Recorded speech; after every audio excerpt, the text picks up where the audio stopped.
Good morning, River Life Church. My name is Pang, and I'm also Pastor Kong's wife. I'm so thankful we get to connect virtually from my home to yours. Well, we just heard from Pampo, and my goodness, I am really thankful to hear that stress is normal under these circumstances of working remotely, distance learning, and shelter in place. You see, all these factors are stressful and builds up many different thoughts, questions, and feelings. And it can lead us to respond in ways that might not be very helpful, might be even hurtful at times, especially the responses in fight, flight, or freeze. So now that we know we freak out, what do we do next? That's a great question. And that's where I come in.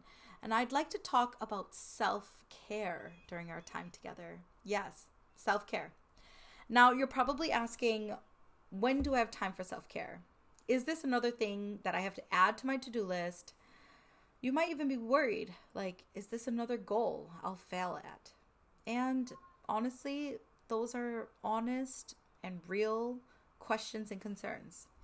But before I dive into self-care, I'd like to shift your thinking really quick about what self-care is and what it looks like. You see, there's macro self-care and then there's also micro self-care. And I'd like for you to think about it in these two ways. So with macro self-care, there are bigger activities like resting, relaxing, fitness, vacationing, and entertainment. Macro self-care feels separated from your day-to-day, even week-to-week plans because, well, you have to plan for them. Whereas micro self-care are smaller activities like a meal with your family, a prayer before an interview, a walk along the block. Micro self-care are small but effective things you can do that already fit to your existing schedule, energy level, and even budget. So let's keep micro self-care in mind as we talk about self-care during our time together, okay? Now, what is self-care? For some, self-care is meditative prayer, journaling, talking to family and friends on the phone. It might include exercising or going for a quiet walk. The truth is, self-care is going to vary from person to person, but there is a common factor within all these different self-care practices, and it's this.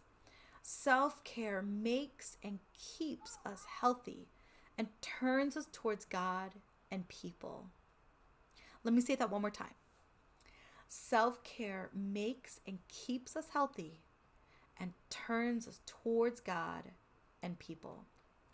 You see, self-care is not just about pampering ourselves. It's about turning and attuning to God and to the people around us. When we engage in self-care, we are nurtured, protected, and healed from all the different things that life demands of us.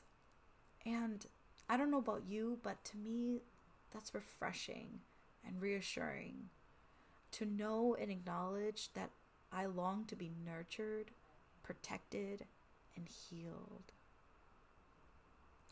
Now, the other truth too is there's some challenges to self-care, specifically a critique. And one of the critique is that self-care can be mistaken as being selfish. And I would say this is prevalent in the Hmong or Christian context especially, right? There is a common message that one must give themselves to others or for the benefit of others. However, I would say in light of our understanding of what self-care is, which again are practices that make and keep us healthy and turns us to God, then I would argue that self-care becomes or can become one of the kindest things that you can do for others, right? That it is a thriving that happens within the individual and for the community. Self-care also helps you be the best version of yourself. So, when it comes to self-care, where do you start? I would say start small and simple. You see, these small but effective self-care practices can change the trajectory of your entire day. So, self-care for you might look like sitting down and playing a board game with your friends and family. It might mean taking a moment to pray before a meal or while you're cleaning up. It might mean taking a deep breath in and asking, Holy Spirit, calm my heart, please. Self-care might be tuning into River Life on Sundays here on Facebook. Whatever it is, may it turn you towards God and people. As we close our time together learning about self-care, I invite you to take a deep breath with me. And in our exhale, we're going to say, Holy Spirit, calm my heart. Join me. Take a deep breath in.